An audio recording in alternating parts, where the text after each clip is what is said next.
अस्सलामुअलैकुम and welcome back to my channel. I hope कि आप सब लोग बिल्कुल ठीक होंगे। यहाँ पे भी सब ठीक ठाक मज़े में। तो जनाब अभी सुबह के कोई 10 बज रहे थे और मैं आई थी अपने रूम में। एक तो मुझे टाइडी अप करना था रूम को और दूसरा मुझे अपनी क्लोजेट को भी सेट करना था।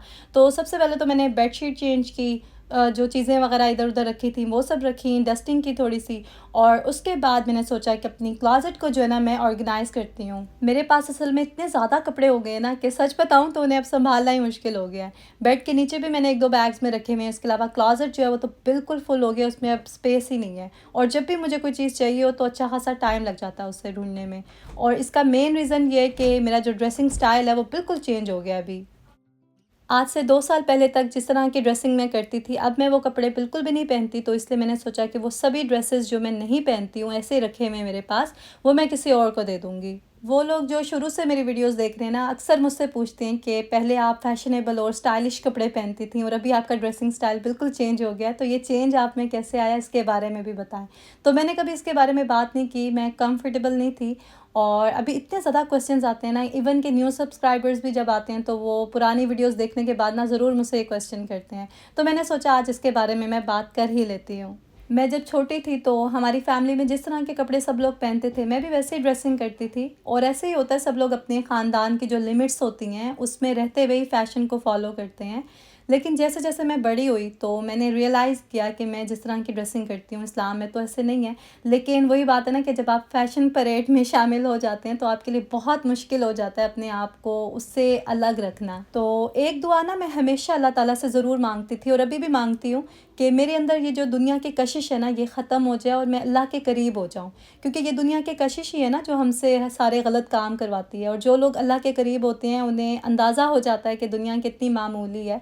और एक लम्हा ही होता है हिदायत का जब इंसान की ज़िंदगी बदल जाती है। बहुत अरसे तक मैंने उस लम्हे का इंतज़ार किया। अच्छा, ये जो ड्रेस मैं आपको दिखा रही हूँ ना, ये मुझे मेरी अम्मी ने भेजा था पाकिस्तान से ईद पे और मुझे बहुत पसंद था। लेकिन इसके जो स्लीव्स हैं ना ये सी थ्रू हैं, तो इसलिए ये मैं अब नहीं पहनती हूँ। क्योंकि नीचे शर्ट पहनो तो वो फिर अजीब सी फिटिंग और अजीब सा ही कुछ बन जाता है। तो इसलिए फिर जो है ना ये मैं पाकिस्तान साथ लेके जाऊँगी। इसके स्लीव्स जो है ना वो मैं चेंज करा लूँगी और साथ जो ड्रेस है दूसरा, इसको मैं किसी और को दे दूँगी क्योंकि मीडियम साइज़ है तो मुझे लूज़ है। तो बस जो भी इस तरह के ड्रेसेस थे जिनकी मुझे ऑल्ट्रेशन करवानी थी या किसी को देने थे, वो तो मैंने साइड पे कर दिए थे कि मैं पाकिस्तान साथ ले जाऊँगी। और यहाँ पे ये जो चिकन था मैंने सुबह से निकाल के रखा हुआ था तो डीप फ्रोस्ट हो गया था। मैंने सोचा कि इसको भी मैं मैरिनेट कर लेती हूँ। तो जो लेग पीस है उनको मैं मैरिनेट कर दूँगी और बाकी जो चिकन है वो मैंने मैक्रोनीज़ के लिए ना रख दिया था क्लीन करके। अच्छा, बात मेरी वहीं पे ही रह गई और यही खूबसूरती है वॉइस ओवर की कि आप बात कोई कर रहे होते हैं और वीडियो आपको कहीं से कहीं ले जाती है। ख़ैर, मैं आपको बता रही थी कि बहुत अरसे तक मैंने इंतज़ार किया उस लम्हे का कि मुझे भी अल्लाह की तरफ से हिदायत मिले और मैं बदल जाऊँ, मेरी ज़िंदगी बदल जाए। लेकिन फिर मैंने सोचा कि इस इंतज़ार में तो ज़िंदगी गुज़र जाएगी और ज़िंदगी का तो कोई पता भी नहीं है कि कल मैं हूँ ना हूँ। तो फिर मैंने सोचा कि दुआ करना सिर्फ़ काफ़ी नहीं है, मुझे ख़ुद भी कोशिश करनी चाहिए। तो बस यही कोशिश कर रही हूँ मैं कि ख़ुद को चेंज करूँ, ख़ुद को बेहतर मुसलमान बनाऊँ। और ये मैं बिल्कुल भी नहीं कह रही कि मैं बहुत अच्छी मुसलमान बन गई हूँ और कोई गलत काम नहीं करती। हाँ, बहुत सी चीज़ें मैंने ऐसी छोड़ दी हैं जो कि मैं गलत करती थी पहले। लेकिन बहुत सी ऐसी चीज़ें हैं जो मैं स्टिल गलत करती हूँ और मुझे पता भी है कि मैं गलत करती हूँ। लेकिन कोशिश कर रही हूँ कि ख़ुद को ना चेंज करूँ। और बहुत सी ऐसी भी चीज़ें होंगी जो मुझे पता भी नहीं और मैं गलत कर रही होंगी। तो बस दुआ ही करते हैं हम अल्लाह ताला से कि अल्लाह हमें हिदायत दे और बेहतर मुसलमान बनाए। ये देखिए, ये सारी वो शर्ट्स हैं जो मैंने इतने सालों में इकट्ठी की थी और मुझे बहुत पसंद भी थी, इसीलिए मैंने पहले ना डोनेट नहीं की थी। मुझे लगा मैं इसके ऊपर कोई कोट या फिर कोई चीज़ पहन के ना इसे कवर कर लूँगी।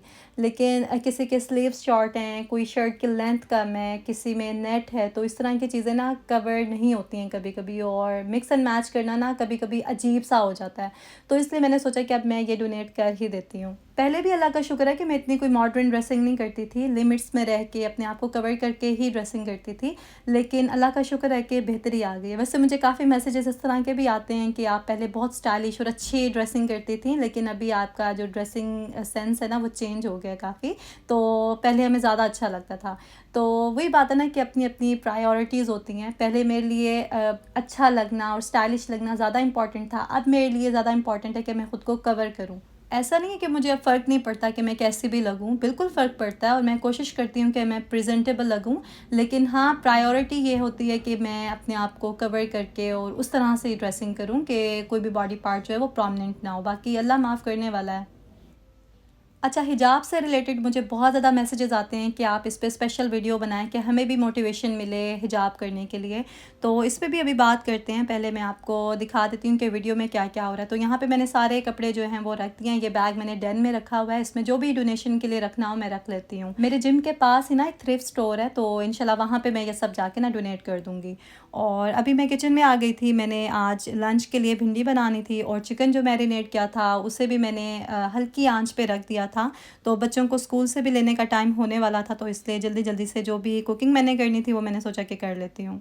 किसी ने मुझे कमेंट किया था कि मील प्लानिंग के बारे में भी आप बताया करें कि आप किस तरह से करती हैं। तो मेरा कोई स्पेसिफ़िक डे नहीं होता कि मैं उस दिन पे जो है ना वो सारे वीक का कुछ बना लूँ।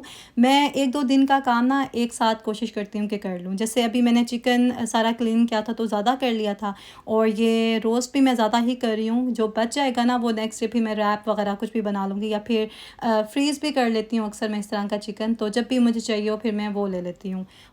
तो यहाँ पे भिंडी जो है वो ऑलमोस्ट रेडी हो गई थी और चिकन जो है मैंने कुक होने के लिए रख दिया था और वेजिटेबल्स मैंने कट कर ली थी। ये मैंने एक्चुअली इसलिए बनाई थी अभी क्योंकि मेरे हस्बैंड जो है वो लंच में खा लेंगे और हम लोग फिर डिनर में खा लेंगे। तो राइस यहाँ पे मैं बनाई थी तड़के वाले और दम पे रख के मैं चली गई थी बच्चों को स्कूल से लेने के लिए क्योंकि उनकी छुट्टी का टाइम हो रहा था। मेरे हस्बैंड घर पे ही थे तो उनको मैंने बोल दिया था कि वो ऑफ़ कर देंगे पीछे से ना, क्योंकि स्टोव जो है वो कभी भी ऑन करके आपको घर से बाहर नहीं जाना चाहिए अनलेस कि कोई और हो घर में और आपने उसको कहा हो बंद करने के लिए।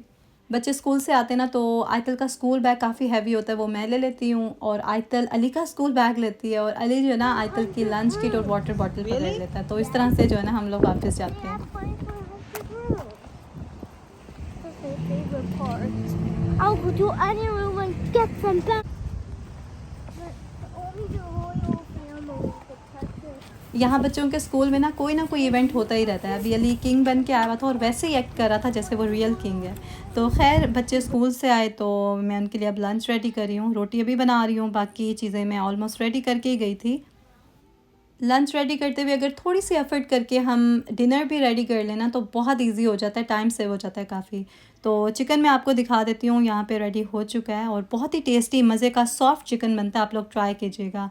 और इसको आप जो है ना बस हल्के से ऑयल में इस तरह से हल्की आंच पे रख दें और ये खुद ही कुक हो जाएगा। थोड़ी-थोड़ी देर बाद बस इसको जो है ना वो आप हिलाते रहें। लंच के बाद मैंने जितने भी बर्तन थे वो सब भिगो के रख दिए थे कि बाद में धोऊँगी क्योंकि असर का टाइम हो गया था अभी और हस्बैंड का खाना भी मैंने रख दिया था। उसके बाद मैं चली गई थी अपनी पावर नैप लेने के लिए जो कि मैं लाज़मी लेती हूँ अब। ये देखें इस तरह से ये मैंने प्लेट रेडी करके रख दी अपने हस्बैंड के लिए क्योंकि पूरे दिन में ना वो एक ही मेन मील लेते हैं और यही मील हमने जो है ना डिनर में लिया था मैंने और बच्चों ने। तो बस मैंने पावर नैप ली, उसके बाद जो है मैं उठ के आ गई थी किचन में। जो भी सामान मैंने इधर उधर रखा हुआ था सब मैंने जगह पे रखा और जो भी खाना लेफ़्ट ओवर था वो मैंने फ्रिज में रख दिया था। यहाँ पे मगरिब की नमाज़ ना अब अराउंड 6 ओ क्लॉक होती है, तो अच्छा ख़ासा टाइम होता है, तो मैं अली को होमवर्क करवा लेती हूँ उस टाइम और उसके बाद फिर वही हमारा डिनर होता है और जो भी हमने सारा क्लीन अप करना होता है मिलके कर लेते हैं। बच्चों की स्टडीज़ के बारे में भी मुझसे काफ़ी लोगों ने पूछा था कि डिटेल में मैं वीडियो बनाऊँ, तो अमान और आयतल को ना मैं होमवर्क नहीं करवाती हूँ, ये खुद ही होमवर्क करते हैं। मैंने बस इनका सिस्टम इस तरह से बनाया हुआ है कि मैं इनको मोटिवेट करती हूँ और ये खुद ही अपने सारे काम कर लेते हैं और अच्छे से करते हैं माशाल्लाह। अमान का तो मोस्टली होमवर्क लैपटॉप पे ही होता है, तो ये स्कूल की तरफ से इन्हें मिले हुए हैं और इस पे ही अपनी जो भी असाइनमेंट वगैरह है वो कंप्लीट कर लेते हैं और सबमिट कर देते हैं। 4th ग्रेड तक मैंने अमान को हेल्प किया था होमवर्क में, उसके बाद माशाल्लाह से वो खुद ही करता है और आयतल को भी मैं कभी-कभी हेल्प चाहिए हो तो कर देती हूँ, वरना वो भी खुद ही इंडिपेंडेंटली करती है अपना होमवर्क। नोट्स हैं वो स्टोरी के ऊपर। कौन सी स्टोरी? ये टीचर ने पढ़ा दिया आपको? जी। तो अब क्या करना है आपने? रिव्यू करा नोट्स को, अच्छा, रिव्यू करना है। उसके ऊपर लिखना है वो ऐसे। ऐसे लिखना है इस पे? ओके। बच्चों ने अपने स्कूल में ना नेक्स्ट डे ट्रीट्स लेके जानी थी, तो बस उसी की तैयारी हो रही थी अभी। अमान के स्कूल में तो इस तरह की चीज़ें नहीं होती, लेकिन अली की क्लास में बहुत ज़्यादा होती हैं क्योंकि जितने छोटे बच्चे होते हैं उतनी उनकी फ़न लर्निंग होती है और इस तरह की एक्टिविटीज़ ना बहुत ज़्यादा करवाते हैं यहाँ पे। तो अली माशाल्लाह से बहुत खुश था कि नेक्स्ट डे जाके वो अपने फ्रेंड्स के साथ ये सब शेयर करेगा। और बस इसके बाद मैं किचन में आ गई थी, सारे बर्तन वगैरह वॉश किए मैंने और टाइडी अप किया किचन को। और ये स्टोव मैंने क्लीन करना था क्योंकि काफ़ी दिनों से मैंने नहीं किया था। और ये लाइनर मैंने लिए थे, इससे अगर साथ साथ क्लीन कर लें तो बिल्कुल अच्छा रहता है, नीट रहता है आपका स्टोव। लेकिन अगर आप कुछ दिन क्लीन ना करें स्टोव को तो फिर इस तरह से हालत हो जाती है और आपको अच्छे से उसे डीप क्लीन करना पड़ता है। तो मुझे भी 4-5 दिन हो गए थे इसे क्लीन किए हुए, इसलिए मैंने सारे रिमूव करके अच्छी तरह से इसे क्लीन किया, वॉश किए वो लाइनर। इस तरह से वैसे ना ईजी रहता है, लेकिन ऐसा नहीं है कि आपको बिल्कुल ही जो है ना वो एफ़र्ट नहीं करनी होगी।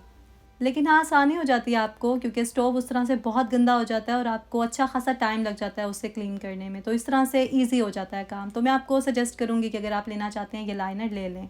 इसके अलावा बाथ टब के लिए जो ब्रश मैंने दिखाया था एक वीडियो में, उसके बारे में भी लोग कह रहे थे कि डिटेल रिव्यू दें, और फेशियल डिवाइस जो थी उसके बारे में भी कहा था कुछ लोगों ने। तो इंशाल्लाह मैं आने वाली वीडियोज़ में ना आपके साथ डिटेल रिव्यू और ऑनेस्ट रिव्यू शेयर करूँगी। अच्छा, वीडियो यहाँ पे बस एंड ही हो रही है, तो हिजाब के लिए इंशाल्लाह मैं किसी और वीडियो में बात करूँगी और आपको मोटिवेट करूँगी कि मेरी ज़िंदगी में क्या क्या चेंजेस आए हैं हिजाब लेने के बाद, वो मैं सब आपके साथ डिटेल में शेयर करूँगी। और आप लोग अपना बहुत ज़्यादा ख्याल रखें, दुआ में याद रखें। वीडियो अगर अच्छी लगी है तो इसे लाइक, शेयर और सब्सक्राइब कर दें चैनल को। और आपसे मुलाकात होगी बहुत जल्द नेक्स्ट व्लॉग में। अल्लाह हाफिज़।